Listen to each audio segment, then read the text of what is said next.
Whether you're just learning to type or brushing up on your typing speed, Mavis Beacon Teaches Typing wants you to develop your skills in the healthiest, most comfortable way possible. This video module contains information on cumulative trauma disorders and office ergonomics, two of today's most highly profiled health topics. We hope you find this information useful. Because new discoveries and treatments are constantly unfolding, we encourage you to learn more about these topics through your local library, the internet, and your healthcare professional. As the name implies, cumulative trauma disorders usually occur as a result of activities that accumulate damage to the body. These activities typically involve some sort of motion or angle that's stressful, such as continually repeating a particular movement or holding your body at an unnatural position for long periods of time. Typists and computer users are among those susceptible to cumulative trauma, although it spans a spectrum of occupations, from musicians to assembly line workers. Long periods of high-speed typing and heavy use of pointing devices, such as mice and trackballs, are some of the most common culprits behind computer-related CTDs. Equally at fault are elements of poor posture, inadequate equipment, and a lack of exercise. Left untreated, the long-term result can be injury to joints, ligaments, tendons, nerves, muscles, and blood vessels. Why do only some people get CTDs? Well, there may be a combination of factors. Genetics, for one, which can dictate wrist size, tendon lubrication, or other anatomical traits. Health conditions, such as arthritis or diabetes. Hormonal changes brought on by pregnancy, oral contraceptives, or menopause. And trauma, such as a blow to the wrist or arm. But the most common reasons people get CTDs still relate to their work styles and environments. Early detection is especially important in avoiding long-term injury. Some of the symptoms of CTDs are tightness, stiffness, or pain in your hands, arms, neck, shoulders, or back, tingling, coldness, or numbness in your hands, clumsiness or loss of gripping strength, pain that wakes you up at night. Correcting chronic CTDs can require the use of slings, braces, even surgery. Recovering is sometimes a long climb up a slippery hill, and in extreme cases, only a partial success. So it's in your best interest to do everything you can to reduce your risks. The best results seem to come from adhering to two basic principles: ergonomics and exercise. Strong yet supple, capable of phenomenally precise movement, able to heal itself. The human body is a magnificent feat of engineering. So why do CTDs still occur? Perhaps a quick look at our anatomy will help you understand. First, let's see how our bodies initiate movement. The ligaments attach one bone to another. By making this connection, they contribute to the body's structural support and allow movement within a range of control. The tendons attach the muscles to the bone. Muscles contract and relax to initiate movement. They help support the body's posture, and their pumping action promotes circulation. The joints, formed where the bones come together, guide and limit our range of motion. When any part of this intricately interrelated system is stressed, pain and injury can occur in a number of places. These injuries generally can be divided into two main categories: soft tissue inflammation and nerve compression problems. Soft tissue inflammation is the result of irritation to ligaments, tendons, and muscles. Nerve compression problems include pressure on the spinal cord, the nerves coming off the spinal cord, and on the nerves in your arms or legs. Carpal tunnel syndrome, one of the most common forms of CTDs among typists, involves both soft tissue inflammation and nerve compression.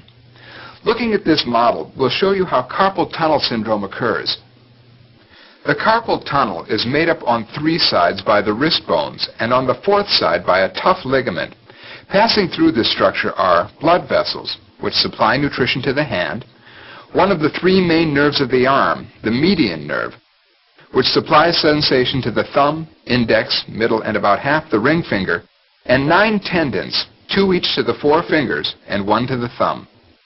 That's a lot of stuff to pass through a tunnel that's roughly the size of a dime. Each tendon is lubricated by a special fluid and protected by a smooth sheath to help it glide easily. In carpal tunnel syndrome, however, overuse of the tendons causes them to become irritated. The sheaths become rough and reddened, lubrication diminishes, and the tendons swell with inflammation. The carpal tunnel can't get any larger, so as the tendons swell, they exert pressure on the soft structures within the tunnel, especially the median nerve and the blood vessels. The result is tingling, numbness, and eventually severe pain. If prolonged, actual hand muscle weakness can occur. Carpal tunnel syndrome can be treated with steroids, anti-inflammatories, physical therapy, or even, in extreme cases, surgery. But carpal tunnel syndrome is only one of many CTDs. Other soft tissue and nerve compression problems can also occur. A thorough medical examination and accurate diagnosis is critical. Prevention, of course, is always a better alternative, and one of the best places to start is your workspace.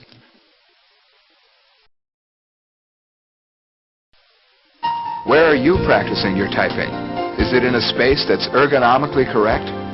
Ergonomics is the science that deals with people, their work environment, and the tasks they perform within it. When the environment and its work processes are well designed, we stay healthier and more productive. Let's take a look at a typical workstation and how you should fit within it. One of the best investments you can make is a good ergonomic chair. You should be able to adjust its height and tilt, the height of its armrests, if any,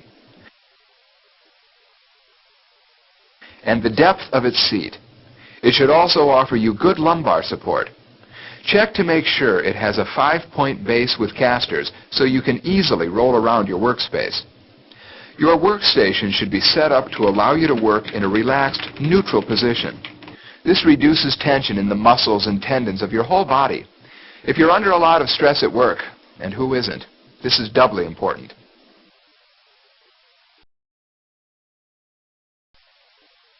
What is a neutral position? Well, you're in a neutral position when you've lined up the segments of your body so that gravity actually helps hold you together.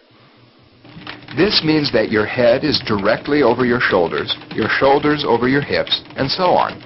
Your arms are comfortably at your side with your elbows bent at a 90-degree angle.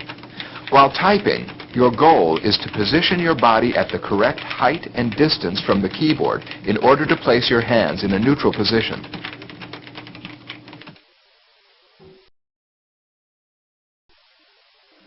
Follow these guidelines to work in neutral.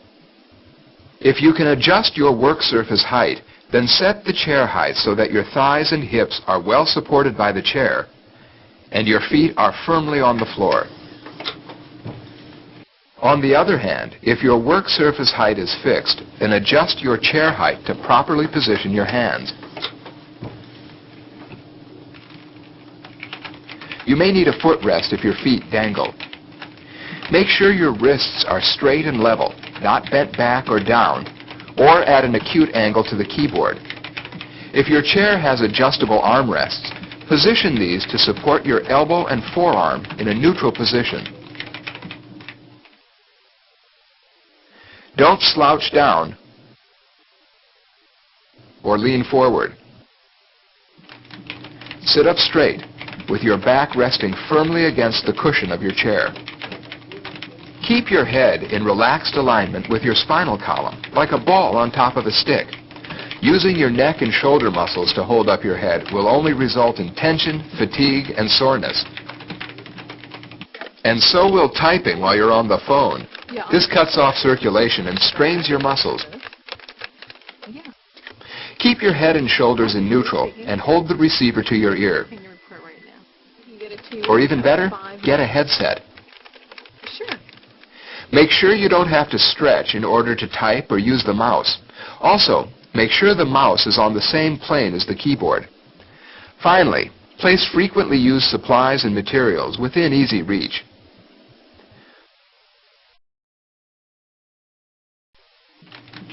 Position your computer monitor so that the top of the screen is slightly below eye level. Make sure it's at a distance that allows you to comfortably read the screen without squinting or leaning forward. If possible, position the monitor so that it's directly in front of you, so that you don't have to turn your head to view it. If you wear bifocals, position the monitor so you don't have to tilt your head back to see the screen. And don't forget glare. The wrong lighting can be as fatiguing and damaging to your eyes as poor posture is to your body. Position your monitor so that light does not bounce directly off of it. Or use a glare screen. A document holder will help reduce strain and tension in the neck and shoulder muscles. It should be positioned at the same height and distance as your monitor. And always make sure you have adequate task lighting on your work surfaces. Wrist pads are very popular these days, but remember that they're only to be used when you pause from typing. Your arms should always move your hands around instead of you resting your wrists and stretching to hit the keys with your fingers. Make sure the wrist pad allows your arms and wrists to remain level while typing.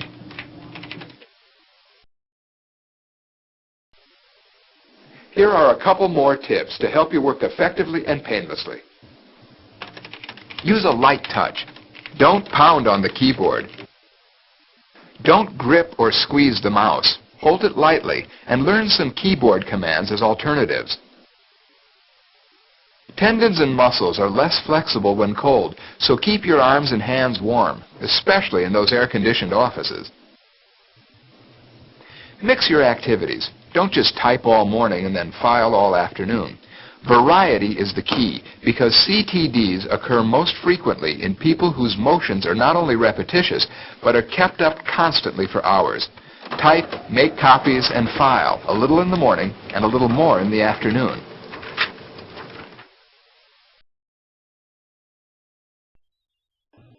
One of the most important things to remember is, take a break.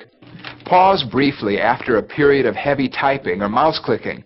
Just a minute or two can be enough to refresh your overworked muscles and tendons and head off inflammation and pain. Take a longer break to stretch and relax every hour or so. Sustained body positions, even the optimal neutral ones, can have as much negative impact as repetitious movements. Your goal should be to promote blood flow and reverse sustained or awkward positions. When the body's tissues don't receive adequate nutrition through the blood flow supply of oxygen and sugars and its vital removal of waste, then the health of those tissues is compromised. If you really want to make a difference, don't sit around during your coffee break. Move.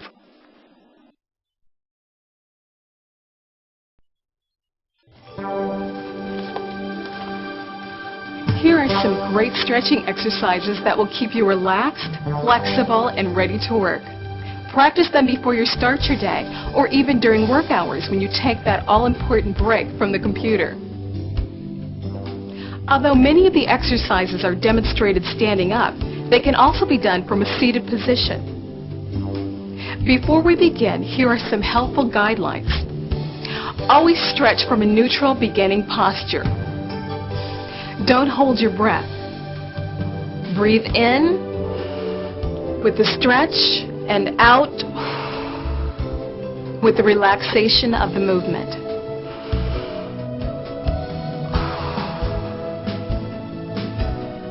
Take your time. You're better off doing 2 good repetitions than 4 or 5 hurried ones.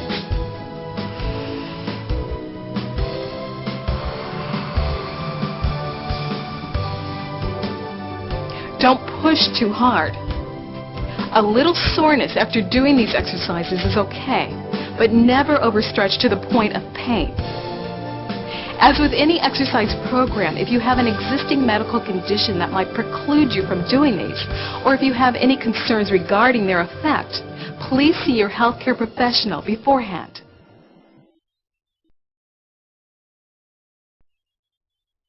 Starting from a neutral position, roll your shoulders forward in a fluid, gliding motion. This exercise releases tension in the shoulders and neck muscles, something almost all typists suffer from. Then reverse direction, rolling your shoulders back and down. Repeat this movement 3 to 4 times.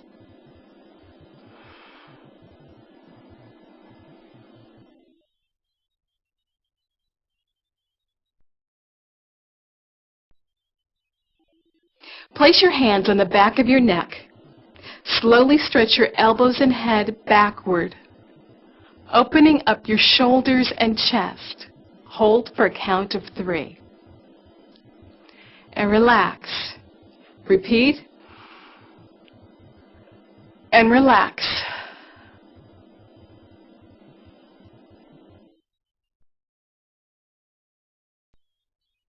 Start with your arms in front of you, elbows straight and wrists in an up position. Now make as large a circle as you comfortably can, moving in a forward direction.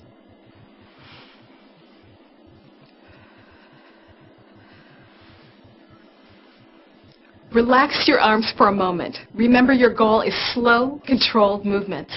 Now do 3 more, moving in the opposite direction, like this. These circles are one of the best stretches you can do.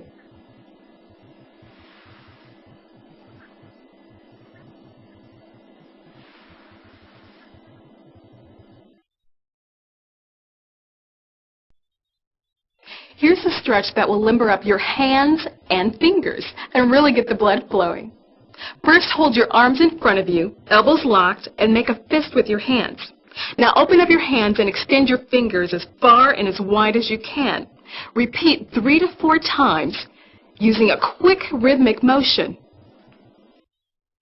Doesn't that feel good? Extend your arms out to the side and repeat the exercise. Now lift your arms overhead and repeat for another count of 3.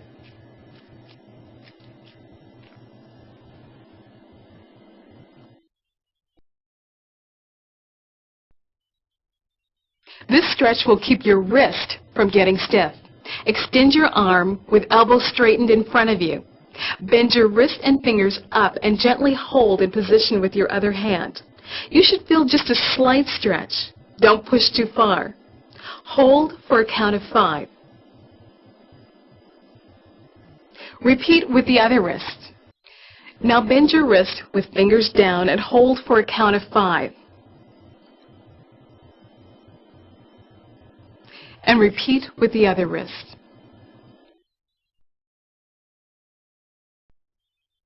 Here's an exercise that will relieve tension in the neck and shoulders. Hold your arm out to your side at about a 45-degree angle with your hand open. Lean your head toward the opposite shoulder and use your other arm to pull your head gently down. Don't force this. Bend your neck only as far as is comfortable. Hold for about a count of 5. Now repeat in the opposite direction.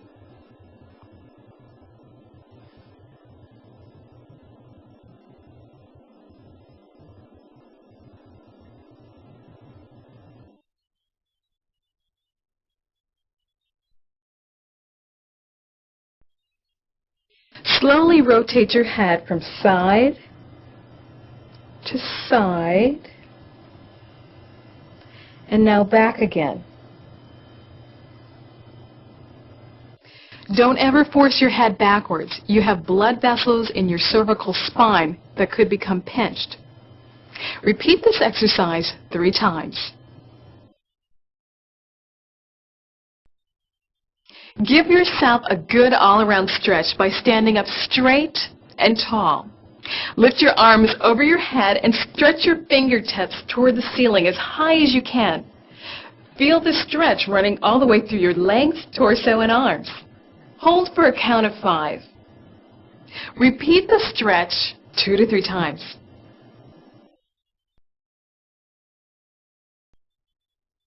A variation on the sky reach is to twist at the waist once you are stretching. Keep your feet flat on the floor. Rotate your shoulders and waist until you feel a gentle pull. Hold to a count of 5 for each rotation. Rotate 2 or 3 times on each side.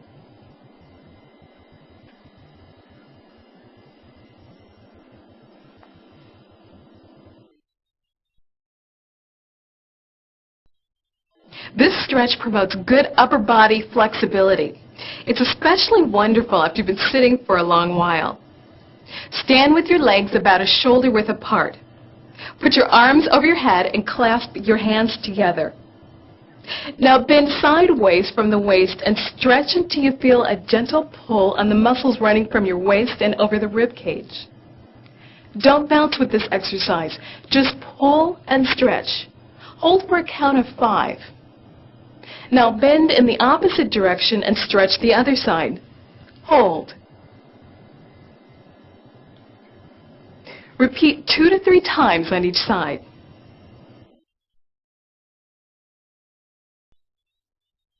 For a great stretch for your lower back, put your hands on your hips, just slightly toward the back.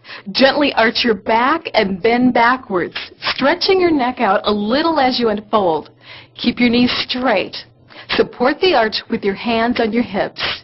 Go back as far as you are comfortable. Hold for a count of 5. Repeat 3 or 4 times.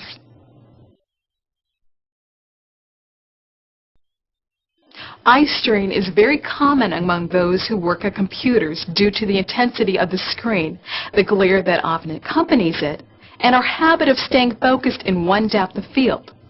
These mini exercises will help refresh your eyes. Change your focal point about every 20 minutes. Simply take a break and stare at something in the distance for 20 seconds. Roll your eyes clockwise slowly, pausing momentarily at the 9 o'clock, 12 o'clock, 3 o'clock, and 6 o'clock positions. Repeat, moving counterclockwise.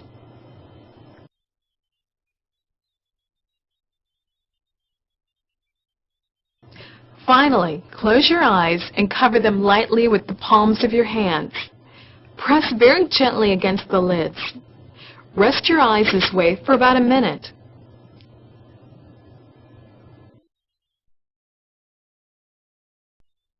A good exercise program outside of work will also benefit you in better posture, improved muscle tone, and a wider range of motion.